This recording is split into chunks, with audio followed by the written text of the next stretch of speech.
In 2018, Hangtime was kind of like the wild card for the Cedar Fair chain. The last time they worked with Gerstlauer, the manufacturer of Hangtime, well, on a roller coaster that is, was back in 2004 with Spinning Dragons at Worlds of Fun. Well, Knott's Berry Farm was ready for another roller coaster, and assuming their first choice of manufacturer would have been B&M, as Cedar Fair loves working with this company, but with their limited amount of space, Gerstlauer seemed like the great choice. Their more thrilling Eurofighter models can be built inside a very compact piece of land, and the Infinity Coaster, which is the spiritual successor to the Eurofighter, would be the perfect match for Knott's.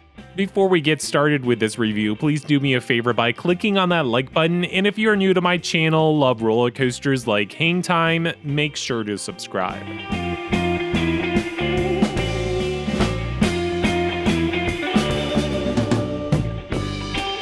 Presentation. Knott's Berry Farm is known to be the best themed park inside the Cedar Fair chain. They have their Western Country section that is very well executed, so the bar on this attraction is being set a little higher than normal. Overall, I would say that the theming is adequate. The train design is very nice, the back of each seat and headrest is made out of a surfboard. The rest of the theming is very basic, like the surfboard and logo over the ride entrance. There really isn't much in the form of theming the more I think about it, but again, this ride really doesn't need much. The selling point of this ride is the vertical lift and beyond vertical drop. The views from the top of the lift are breathtaking and terrifying. Since the train utilizes a simple lap bar restraint, riders feel exposed as you hang over the edge of that first drop. It's this moment of the ride that will elevate my score for this category. Presentation earns a score of 7. Ride intensity. Hangtime starts off with what some would call the most terrifying part of the ride, the vertical lift. Once you reach the top, the train rolls over only to quickly pause prior to plummeting. After a couple seconds, the train slowly rolls forward, inching closer to that beyond vertical drop. Once you clear the brakes, the ride takes the dive, providing some of the best airtime you will find on the coaster. At the bottom, the G-forces are a little strong as you immediately climb back up into the first half of what is being called a negative G-stall loop. The first half gives you a little whip as it pulls you down into the maneuver, but when you exit the element, riders go upside down through a slower moment of hang time. It's a nice moment of hang time, but honestly, pales in comparison to anything you would find on Copperhead Strike at Carowinds. After diving back down, the roller coaster enters into another inversion, a giant corkscrew. This element has a little hang time, but even less than the last element. After the corkscrew, we fly into another inversion, this time a cutback. I think this moment provides a little bit more hang time, but again, nothing like you would find on Copperhead Strike. After exiting this element, Hangtime dives back down, performing a low-to-the-ground speed hump of sorts. This speed hump will give you a nice jolt of ejector before being thrown yet into another inversion, a cobra roll. This final element I would consider to be the most intense part of the ride. It really flies through this maneuver. Once you complete this inversion, Hangtime, with a ton of gas left in its tank, pops back up and slams into the brakes. I feel the ride could have performed another lap around and still had some energy left to spare. If you were to only count the prime ride moments, which would be from the drop to brakes, Hangtime feels like a short ride. However, I do argue that the vertical lift is a part of the whole ride experience, which makes this coaster feel a little bit longer. In terms of intensity though, Hangtime has some powerful elements. On my first go around, I did gray out a little during the cobra roll, and that first dive is pretty intense as well. Overall, a score of 8 for intensity seems appropriate. Fun factor. There are a couple aspects that will determine if Hangtime is your type of roller coaster. First would be the vertical lift. If you enjoy that sensation of laying on your back as you are pulled directly into the California sun and love an inversion heavy layout, I think this would be your ride. For me, I do get intimidated by vertical lifts, but I had no issues with this one on Hangtime. The holding brake at the top of the lift, which is supposed to amplify the anticipation of the beyond vertical drop, kind of left me annoyed, especially how you slowly crawl to the drop instead of taking that plummet immediately after the holding brake like you would on a B&M dive coaster.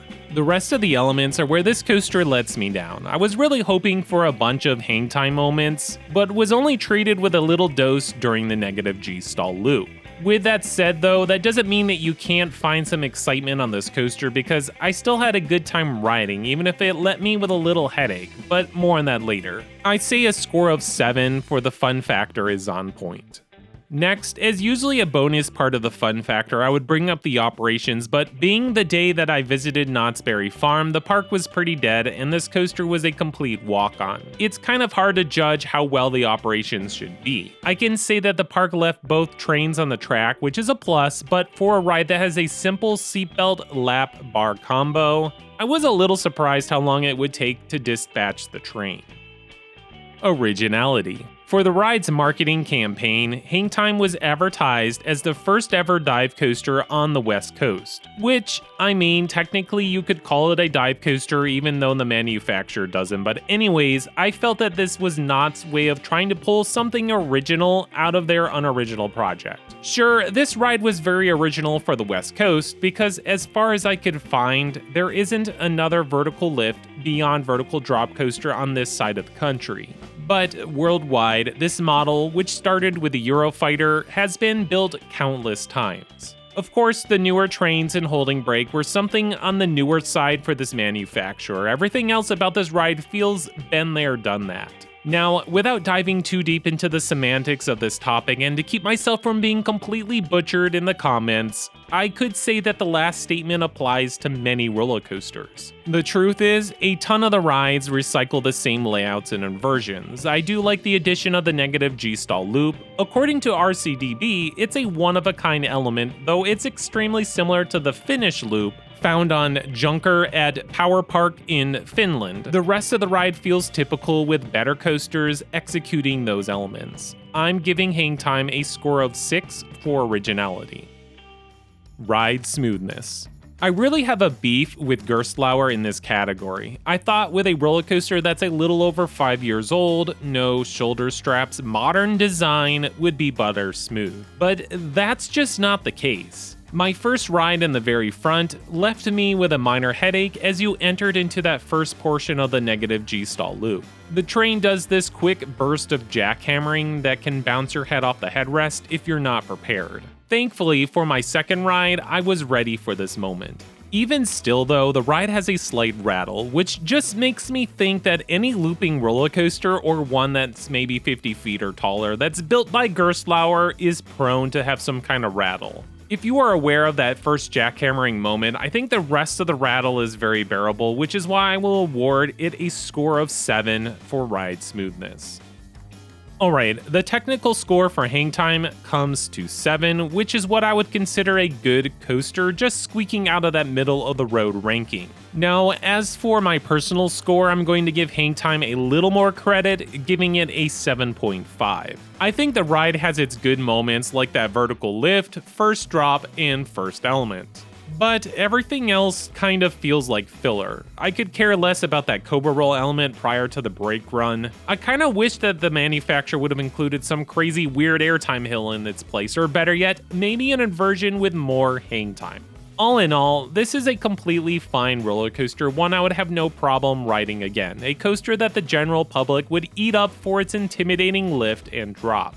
The problem is I had my expectations too high. I was hoping for something a lot more enjoyable. Instead, I got something that was fun, yet forgettable. Well, that's gonna do it for today's review. Until next time, this is X-Screen Thrills.